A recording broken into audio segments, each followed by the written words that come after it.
Good morning everyone, welcome to newspaper decoded. आज हम अपना 9 जनवरी का द हिंदू न्यूज़पेपर देख लेते हैं। तो यहाँ पे जो फर्स्ट न्यूज़ है, Trump clears bill that will slap up to 500% tariff on nations buying Russian oil. तो यहाँ पर इंडिया पर प्रेशर बनाने के लिए कि इंडिया रशिया से ऑयल खरीदना बंद करे, यूएस ने प्रेशर और भी तेज कर दिया है। उन्होंने एक रशियन सैंक्शंस बिल को ग्रीन सिग्नल दे दिया है, जिससे यूएस प्रेसिडेंट को बेसिकली उन कंट्रीज पर 500% तक टैरिफ लगाने का पावर मिल जाएगा जो रशिया से ऑयल, यूरेनियम जो है खरीद रहे हैं, जैसे कि इंडिया, चाइना और ब्राज़ील। तो यूएस के जो सेनेटर हैं, उनके मुताबिक ये बिल कांग्रेस में जल्दी पास हो सकता है और रशिया और यूक्रेन वॉर के लिए जो फंडिंग है, उसको रोकना इसका मेन है, ऐसा बोलना है। और रिलायंस ने ऑलरेडी रशियन ऑयल लेना टेम्परेरीली बंद कर दिया है। नायरा एनर्जी सैंक्शंस की वजह से इंपोर्ट नहीं कर पा रही है। तो प्रेशर के चलते जो इंडिया के रशियन ऑयल इंपोर्ट्स और भी गिरने के चांसेस हैं यहाँ पर। फिर जो नेक्स्ट है, यहाँ पे UN body pegs India's growth at 7.2% this fiscal. तो यहाँ पर यूनाइटेड नेशन की जो बॉडी है, एक United nation department of economic social affairs, उसने इंडिया की ग्रोथ 2025-26 के लिए 7.2% एस्टिमेट की है। और यहाँ पर यूनियन गवर्नमेंट ने इससे पहले एक दिन पहले 7.4% ग्रोथ एस्टिमेट की थी इस साल की। और यहीं पर इसने जो फाइनेंशियल ईयर है, फाइनेंशियल ईयर मतलब जो 1 अप्रैल से 2025 से 31 मार्च 2026 तक। और वहीं पर जो कैलेंडर ईयर है, उसकी ग्रोथ कितनी एस्टिमेट की, कैलेंडर ईयर मतलब जनवरी टू दिसंबर, इसकी ग्रोथ एस्टिमेट की 7.4%। तो यहाँ पर बोलना है कि रिपोर्ट के मुताबिक जो स्ट्रॉन्ग डोमेस्टिक कंजम्पशन है और पब्लिक इन्वेस्टमेंट है, उसने यूएस के नेगेटिव इम्पैक्ट को काफ़ी हद तक ऑफसेट ये कर देगा। बट वार्निंग भी दी गई है कि अगर टैरिफ लंबे टाइम तक चलेगा तो प्रेशर बढ़ सकता है, क्योंकि इंडिया के लगभग 18% जो एक्सपोर्ट्स हैं वो यूएस को जाते हैं। और यूरोप और जो वेस्ट एशिया के दूसरे मार्केट्स में स्ट्रॉन्ग डिमांड ये सपोर्ट बना रहेगा, लेकिन फिर भी इम्पैक्ट पड़ेगा अगर लॉन्ग टर्म के लिए टैरिफ इंडिया पर लगा रहेगा। तो यहाँ पर बोल रहे हैं कि जो जो फाइनेंशियल ईयर 26-27 है और जो 27-28 है, इसके लिए जो एस्टिमेट किया गया है वो 6.6 टू 6.8% एस्टिमेट किया जा रहा है। तो मैन्युफैक्चरिंग और सर्विस सेक्टर जो ग्रोथ है उसके मेन ड्राइवर्स रहेंगे। और साथ ही जो इंफ्रास्ट्रक्चर, डिफेंस और रिन्यूएबल एनर्जी है, उसमें हैवी पब्लिक इन्वेस्टमेंट इंडिया की इकोनॉमी को स्ट्रॉन्ग सपोर्ट दे रहा है। फिर जो नेक्स्ट है, यहाँ पे satellite tagging of sea turtle aims to aid conservation. तो यहाँ पर सैटेलाइट टैगिंग की जा रही है ऑलिव रिडले टर्टल्स की, उनको कंजर्व करने के लिए। और 2025 से 2027 के बीच में जो इनके ऊपर रेडियो टेलीमेट्री स्टडी चल रही है, जिसका एम है कि टर्टल का कंजर्वेशन को स्ट्रॉन्ग करना। अब टर्टल्स की मूवमेंट, नेस्टिंग पैटर्न और फिशिंग एक्टिविटीज़ के साथ इंटरेक्शन कैसा है, उसको ट्रैक किया जा सके। तो olive Ridley turtles basically IUCN status इनका वल्नरेबल है, और जो वाइल्ड लाइफ प्रोटेक्शन एक्ट है उसके शेड्यूल 1 के अंडर प्रोटेक्टेड है। फिर जो नेक्स्ट है, यहाँ पे cashless treatment scheme for road accident victims. तो यहाँ पे प्राइम मिनिस्टर नरेंद्र मोदी ने एक nation wide cashless treatment scheme launch करने वाले हैं, जो कि रोड एक्सीडेंट के विक्टिम्स उनको 1.5 लाख रुपीस तक का फ्री मेडिकल कवर देगा। और ये स्कीम पूरे कंट्री में एप्लीकेबल होगा, सिर्फ नेशनल हाईवेज तक लिमिटेड नहीं रहेगा। और एम्स की स्टडी के मुताबिक जो गोल्डन आवर है, यानी कि एक्सीडेंट होने के पहले जो विद इन 60 मिनट्स अगर टाइमली मेडिकल जो ट्रीटमेंट है मिल जाए, तो रोड एक्सीडेंट 30% तक कम हो सकता है। ये एम्स की स्टडी है। और ट्रीटमेंट का जो खर्चा है वो व्हीकल का जो थर्ड पार्टी इंश्योरेंस रहता है उससे लिया जाएगा। और अगर वो इंश्योर्ड नहीं है व्हीकल, तो वो रोड सेफ्टी फंड से इस चीज़ को कवर किया जाएगा। तो यहाँ पर जो भी एक्सीडेंट विक्टिम है, उसको हॉस्पिटल पहुँचाने वाला कोई है अगर, उसको तो बोलते हैं गुड समैरिटन, यानी कि राहगीर, उसको 25,000 रुपए तक का कैश रिवॉर्ड भी मिलेगा। फिर जो नेक्स्ट है, यहाँ पे government seeks feedback on draft bill to regulate pesticide promote safe and effective use. तो यहाँ पे यूनियन एग्रीकल्चर मिनिस्ट्री ने ड्राफ्ट पेस्टिसाइड मैनेजमेंट बिल पर कमेंट्स इनवाइट किए हैं, जो कि ये क्या कर रहा है, ये बिल है जो पहला इंसेक्टिसाइड एक्ट है उसको रिपील करेगा। और इस बिल का एम पेस्टिसाइड्स की मैन्युफैक्चरिंग, इंपोर्ट, सेल, यूज और जो डिस्पोजल है उसको रेगुलेट करना है, ताकि safe and effective pesticides available हो सके। और बिल का focus basically human health, animal और एनवायरनमेंट पर रिस्क कम करना है। और जो बायोलॉजिकल एंड ट्रेडिशनल नॉलेज है, बेस्ड नॉलेज पेस्टिसाइड्स को प्रमोट करना है। तो इसमें जो पेस्टिसाइड्स की डेफिनेशन है वो भी काफ़ी वाइड रखी गई है, जिसमें कि प्लांट ग्रोथ रेगुलेटर्स और पोस्ट हार्वेस्ट केमिकल्स, ये सब भी शामिल होंगे। तो ड्राफ्ट बिल में जो है सेंट्रल पेस्टिसाइड्स बोर्ड बनाने की बात की गई है और रजिस्ट्रेशन कमेटी बनाने का प्रोविज़न भी है, जो कि पेस्टिसाइड्स की सेफ्टी, एफिकेसी और रजिस्ट्रेशन को मॉनिटर करेंगी। और सीरियस वायलेशन में 5 साल तक की जेल और 10 से 50 लाख तक का फाइन का प्रोविज़न भी दिया गया है इसमें। फिर जो नेक्स्ट है यहाँ पर माधव गडगिल जी के बारे में है, voice for the people driven conservation. तो यहाँ पर इंडिया के जो रिनोन्ड इकोलॉजिस्ट और पीपल सेंट्रिक कंजर्वेशनिस्ट है माधव गडगिल जी, उनका पुणे में जो है 83 ईयर्स की उम्र में निधन हो गया। तो उन्होंने इंडिया के कंजर्वेशन डिस्कोर्स को एक बड़ा पैराडिगम शिफ्ट दिया। तो स्टार्टिंग में वो basically traditional urban conservation model को अडॉप्ट करते थे, मानते थे, जिसमें कि फॉरेस्ट को लोगों से अलग करके प्रोटेक्ट करना उनकी फिलॉसफी थी। लेकिन 1980s के बाद उनकी जो सोच जो है बदलनी शुरू हुई और उन्होंने कहा कि जो लोकल कम्युनिटीज़ हैं, वो इकोसिस्टम का हिस्सा है और उनके बिना कंज़र्वेशन पॉसिबल नहीं है। तो इनकी चेयरमैनशिप में western Ghats ecology expert panel भी बना था 2011 में, जिसमें कि इन्होंने रिकमेंड किया था कि 64% जो एरिया है वेस्टर्न घाट्स का, उसको इकोलॉजिकली सेंसिटिव एरिया डिक्लेयर किया जाना चाहिए। यहाँ पर भी इनका फ़ोकस था कि पीपल ड्रिवन कंज़र्वेशन यानी लोकल कम्युनिटीज़ के साथ मिलकर कंज़र्वेशन करना। और उसके बाद में कस्तूरी रंगन पैनल भी आया था 2013 में, जिसने 37% के वेस्टर्न घाट्स को इकोलॉजिकली सेंसिटिव एरिया रिकमेंड करने की बात की थी। लेकिन इवन 37% भी जो है फुल्ली इम्प्लीमेंट नहीं हो पाया ये। और आज भी जो है वेस्टर्न घाट्स में काम करने वाले जो साइंटिस्ट हैं, उनके विज़न से इंस्पायर होते हैं। फिर जो नेक्स्ट है यहाँ पे, India to scrap curbs on Chinese firms that bid for government contracts.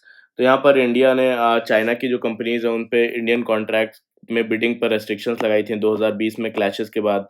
तो यहाँ पर ये कर्ब्स जो है इंडिया और चाइना के बॉर्डर क्लैशेस के बाद लगाए गए थे, जिसमें चाइनीज फर्म्स को गवर्नमेंट कॉन्ट्रैक्ट्स के लिए स्पेशल रजिस्ट्रेशन और सिक्योरिटी क्लियरेंस लेना ज़रूरी था।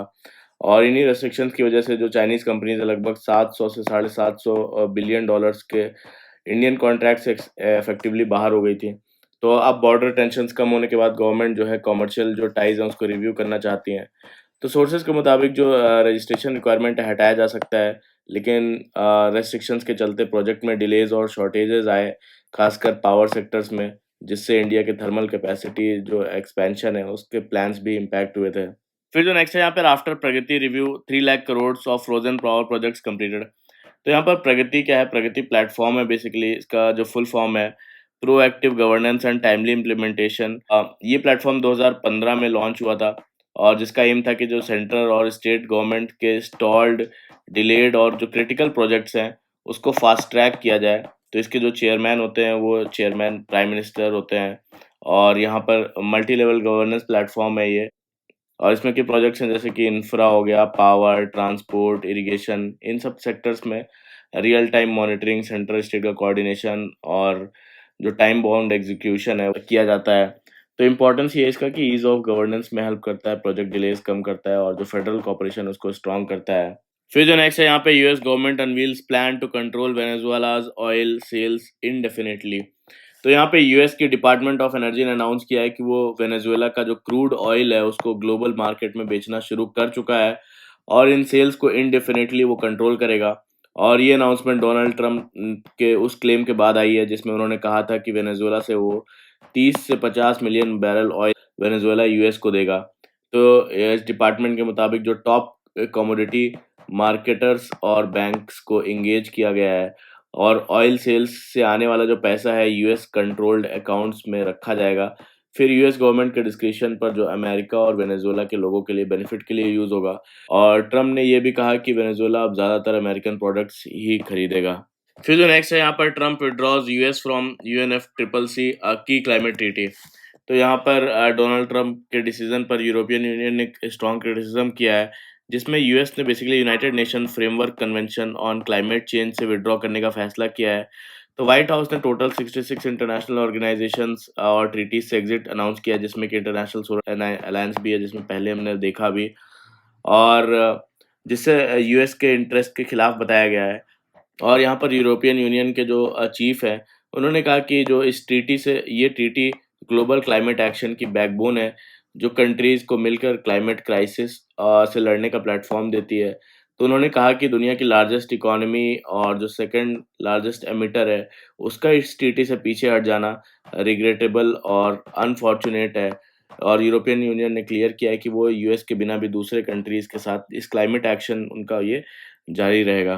फिर जो नेक्स्ट यहाँ पे इंटरनेशनल सोलर अलायंस से रिलेटेड है, तो क्या है ये बेसिकली एक इंटरनेशनल सोलर अलायंस ये एक इंटर गवर्नमेंटल ऑर्गेनाइज़ेशन है, जो कि सोलर एनर्जी के अडॉप्शन को प्रमोट करती है, खासकर जो ट्रॉपिकल कंट्रीज़ हैं जो ट्रॉपिक ऑफ कैंसर और ट्रॉपिक ऑफ कैप्रिकॉर्न के बीच में जहाँ पे सनलाइट काफ़ी ज़्यादा आती है। तो ये कॉन्सेप्चुलाइज़्ड हुआ था बेसिकली 2015 में और लॉन्च किया गया था नरेंद्र मोदी और जो फ्रांस के फ्रैंकोइस होलांडे हैं, प्रेसिडेंट हैं, उनके द्वारा। तो हेडक्वार्टर इस ऑर्गेनाइज़ेशन का कहाँ पे है? गुरुग्राम में है, गुरुग्राम, हरियाणा और इसमें 125 से ज़्यादा कंट्रीज़ मेंबर हैं। वही यहाँ पर न्यूज़ क्या है कि इंडिया ने क्लियर किया है कि वो इंटरनेशनल सोलर अलायंस के साथ काम करना जारी रहेगा, चाहे यूनाइटेड स्टेट्स ने इस अलायंस से विथड्रॉ करने का डिसीज़न क्यों ना लिया हो। तो यूएस ने बेसिकली 7 जनवरी को एग्जीक्यूटिव ऑर्डर साइन किया जिसमें कि 66 इंटरनेशनल ऑर्गेनाइजेशंस से निकलने का अनाउंसमेंट किया है, जिसमें इंटरनेशनल सोलर अलायंस भी शामिल है। तो व्हाइट हाउस का कहना है कि जो ये ऑर्गेनाइजेशन है, यूएस की प्रायोरिटीज़ के हिसाब से इनएफिशिएंट है। तो यहाँ पर इंडियन सोर्सेज़ के मुताबिक जो इंटरनेशनल सोलर अलायंस है 95 प्लस कंट्रीज़ में एक्टिव है और ख़ास तौर पर जो लीस्ट डेवलप्ड कंट्रीज़ हैं और जो स्मॉल आइलैंड नेशंस हैं, उसमें सोलर एडॉप्शन फाइनेंसिंग और मोबिलाइजेशन और कैपेसिटी बिल्डिंग में ये हेल्प कर रहा है। फिर जो नेक्स्ट है यहाँ पर India Europe's growing ties can bring stability to global politics Jaishankar. तो यहाँ पर external affairs minister S Jaishankar उन्होंने 2026 का अपना पहला ऑफिशियल फॉरेन विजिट जो है यूरोप से स्टार्ट किया, जिसमें कि पेरिस और लुक्समबर्ग भी शामिल है। तो में उन्होंने इंडिया वेमिनार ट्रायंगल मीटिंग में फ्रांस, जर्मनी, पोलैंड के फॉरेन मिनिस्टर से बात की। तो जयशंकर ने कहा कि इंडिया और यूरोप के जो रिलेशन है सबसे ज़्यादा ग्रोथ पोटेंशियल रखते हैं और दोनों मिलकर जो ग्लोबल इकोनॉमी और पॉलिटिक्स में स्टेबिलिटी ला सकते हैं। तो डिस्कशंस में इंडिया और Indo Pacific, Russia Ukraine war और ग्लोबल शिफ्ट्स जो है ये सारे शामिल रहे और साथ ही इंडिया और यूरोपियन यूनियन का जो फ्री ट्रेड एग्रीमेंट है उसको फाइनलाइज करने के डायरेक्शन में भी टॉक्स चल रही हैं, जो कि बायलैटरल रिलेशंस को नेक्स्ट लेवल पर ले जा सकती हैं। फिर जो नेक्स्ट है यहाँ पे top courts green governance cause for uncertainty. तो यहाँ पे बोलते हैं कि पिछले एक डिकेड में सुप्रीम कोर्ट ऑफ इंडिया का जो रोल है एनवायरमेंटल केसेस में काफ़ी बदल गया है। पहले कोर्ट्स में काम जो है होता था एडमिनिस्ट्रेटिव डिसीजंस की लीगैलिटी चेक करना, लेकिन अब कोर्ट्स के केसेस में फ्यूचर ओरिएंटेड डायरेक्शंस देने लगी हैं कोर्ट्स, जो कि ऑलमोस्ट रेगुलेशन जैसे लगते हैं। तो ये शिफ्ट ज़्यादातर जो है तब हुआ है जब एनवायरमेंटल रेगुलेटर्स अपना काम सही नहीं कर पाए, जिस वजह से कोर्ट को इंटरवीन करना पड़ा। तो प्रॉब्लम ये है कि कोर्ट सिर्फ रेगुलेटर को करेक्ट करके पीछे हटने के बजाय खुद ही रेगुलेटर जो है वो बनकर इन्वॉल्व रह जाती है और इससे जो पॉलिसी इंस्टेबिलिटी और कन्फ्यूजन जो है वो बढ़ जाता है। तो यहाँ पर इस ट्रेंड के एग्जांपल काफ़ी क्लियर हैं, जैसे बोलते हैं कि इकोनॉमिकली सेंसिटिव ज़ोन के केस में पहले कोर्ट ने 1 किलोमीटर का ब्लैंकेट जो है रूल दिया था और फिर स्टेट्स के प्रेशर और इम्प्लीमेंटेशन प्रॉब्लम की वजह से उसे मॉडिफाई करना पड़ा। इसी तरह दिल्ली एनसीआर का केस है और फायर क्रैकर्स के केसेस में भी पहले जो है ब्रॉड बैन्स इसके लिए लगाए गए, फिर बाद में रिलैक्सेशंस और एक्सेप्शंस जो है वो दे दिए गए। मतलब पहले स्ट्रॉन्ग प्रिंसिपल्स आते हैं, बाद में जो है प्रैक्टिकल रियलिटी के हिसाब से डाइल्यूशन कर दिया जाता है जो ऑर्डर्स है उनका। तो कोर्ट का जस्टिफिकेशन धीरे-धीरे लीगल प्रिंसिपल से ज़्यादा कॉन्सिक्वेंस बेस्ड जो है हो गया है।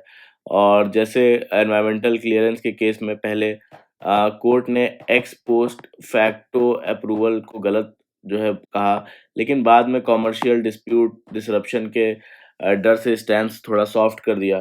तो एक और इशू है एक्सपर्टीज़ का, यहाँ पर कोर्ट कमिटीज़ पर डिपेंड करती हैं। पर जब अनइंटेंडेड जो है उनको दिखते हैं तो नई कमिटीज़ बनाकर यू टर्न ले लेती हैं, तो इससे अनसर्टेनिटी और भी बढ़ जाती है।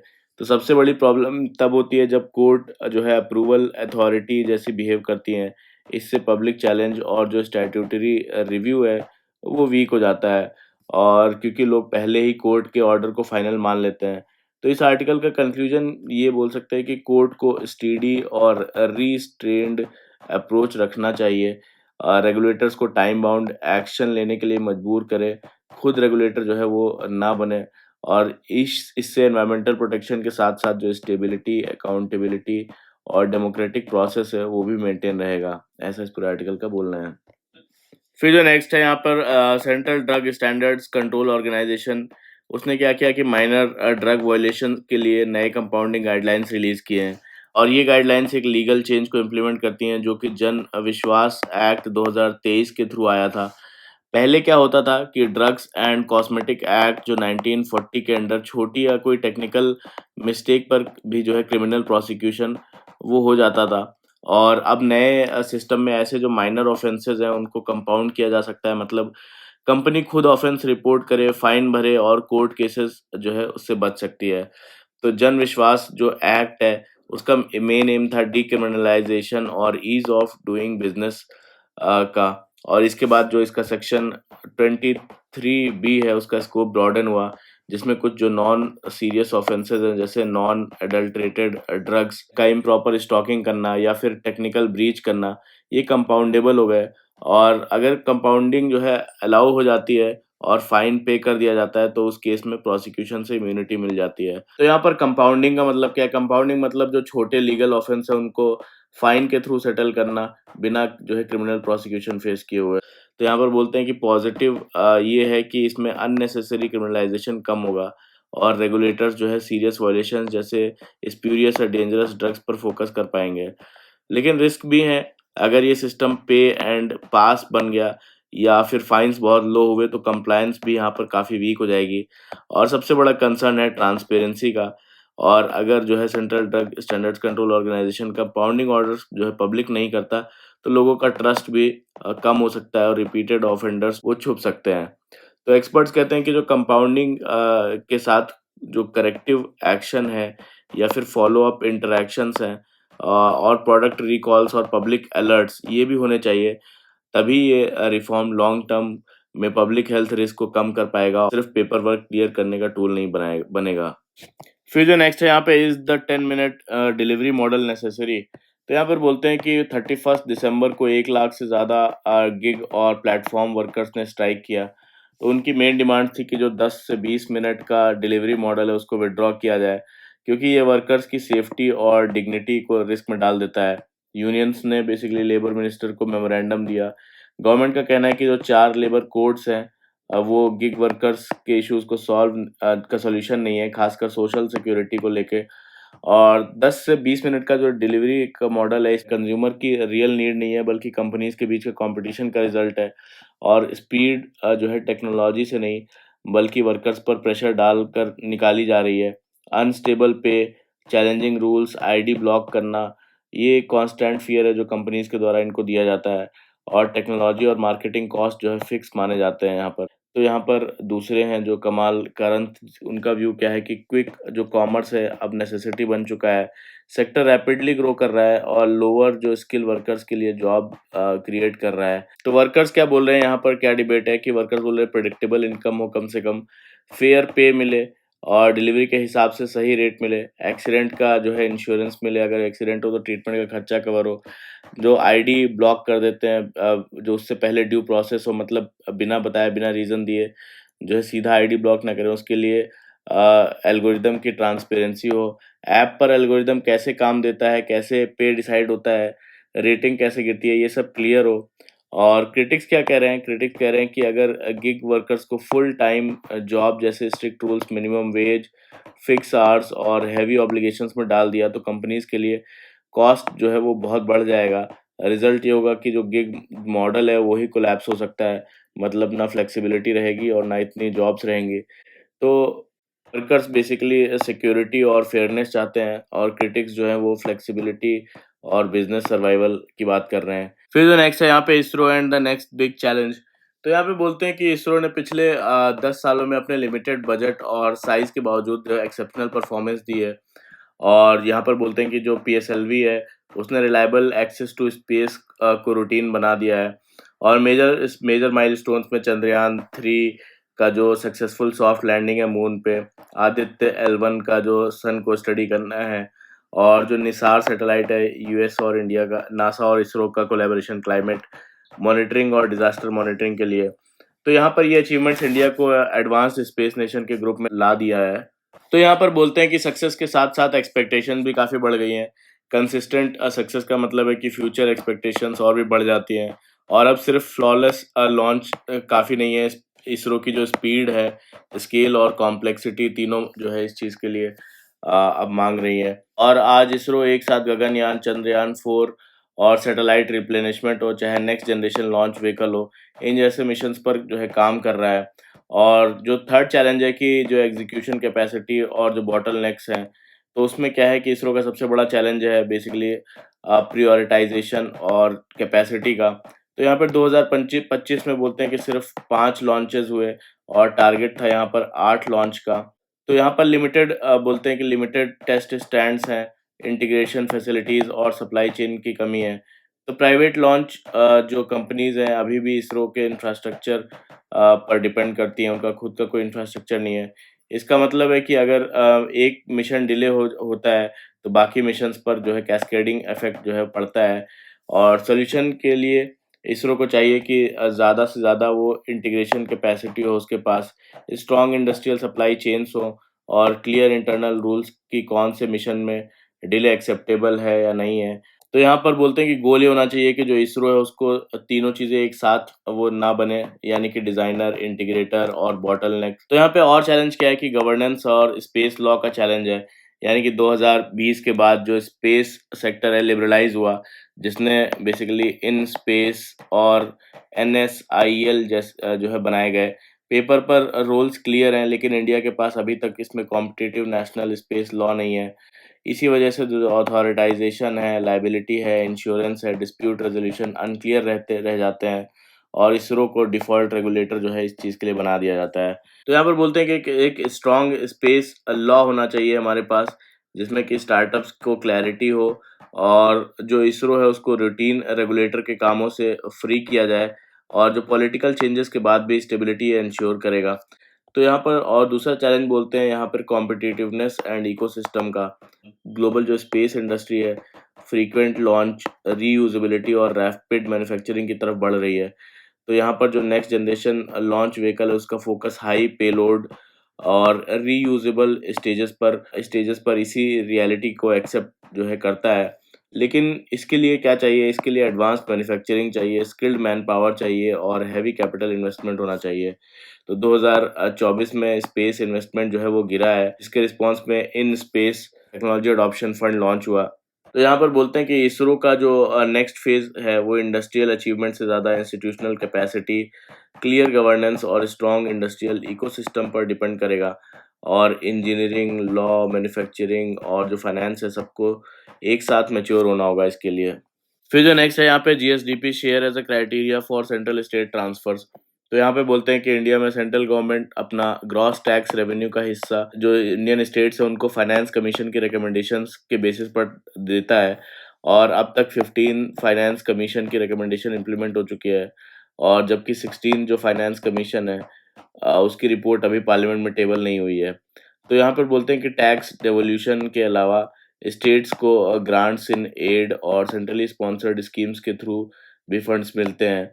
तो कोर इशू क्या है यहाँ पर कि स्टेट्स का कहना है कि जो जीएसटी के बाद उनकी जो फाइनेंशियल ऑटोनॉमी है वो कम हो गई है।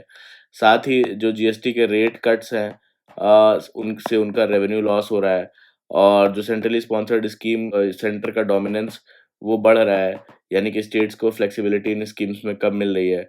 और सेंटर के जो सेस हैं और सरचार्ज हैं जो स्टेट्स के साथ शेयर नहीं होते हैं और जो हाई परफॉर्मिंग स्टेट्स को जो है कम शेयर दिया जा रहा है।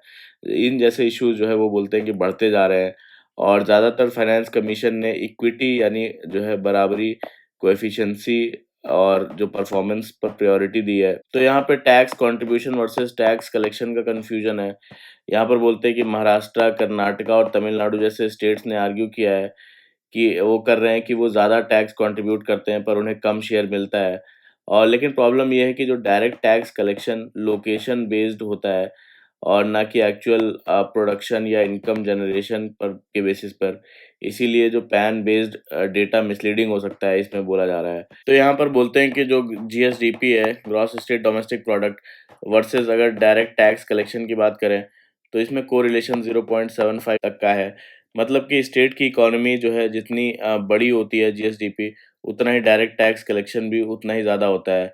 तो रिलेशन स्ट्रॉन्ग है पर परफेक्ट नहीं है, क्योंकि डायरेक्ट टैक्स कहाँ कलेक्ट होता है और कहाँ इनकम जनरेट होती है, दोनों अलग-अलग भी हो सकते हैं। और दूसरा है gross state domestic product versus जो जीएसटी का कोरिलेशन है। तो यहाँ पर ये बोलते हैं ये बहुत स्ट्रॉन्ग कोरिलेशन दिखाता है 0.91 का। तो जीएसटी डेस्टिनेशन बेस्ड जो टैक्स है, इसीलिए जहाँ कंजम्पशन और इकोनॉमिक एक्टिविटी ज़्यादा होती है, वहाँ जीएसटी ज़्यादा कलेक्ट होता है। इसीलिए जो जीएसडीपी और जीएसटी ऑलमोस्ट साथ-साथ मूव करते हैं। तो यहाँ पर बोलना है कि जो जीएसडीपी है, ये स्टेट की रियल इकोनॉमिक स्ट्रेंथ को रिफ्लेक्ट करता है, और इसीलिए ये बताने के लिए एक रिलायबल इंडिकेटर है कि कौन-सा स्टेट टैक्सेस में वो कितना कंट्रीब्यूट करता है। यहाँ पर बोलते हैं कि अगर जो है ट्रांसफर्स प्योरली जी gross state domestic product basis basis पे हो, तो जो गेनर्स होंगे उसमें महाराष्ट्र, गुजरात, कर्नाटका और तमिलनाडु होंगे, और जो लूज़र्स रहेंगे वो यूपी, बिहार और मध्य प्रदेश। तो पर जो चेंजेस हैं एक्सट्रीम नहीं होंगे। तो यहाँ पर बोलना है कि जो ग्रॉस स्टेट डोमेस्टिक प्रोडक्ट है, वो बेस्ड इवैल्यूएशन, एफिशिएंसी और इक्विटी के बीच बैलेंस ला सकता है, और जो सेंटर और स्टेट फिस्कल रिलेशंस हैं उसको ज़्यादा फेयर और क्रेडिबल बना सकता है। जो नेक्स्ट है यहाँ पे, Dhaka suspends visa service in India, seeks visa bond exemption from US. तो यहाँ पर बांग्लादेश की जो एंटरिम गवर्नमेंट है, उसने सिक्योरिटी कंसर्न्स का हवाला देते हुए कहा है कि इंडिया में उसने अपने कुछ की मिशन न्यू दिल्ली, कोलकाता और अगरतला में वीजा सर्विसेज जो है टेम्परेली बंद कर दिए हैं।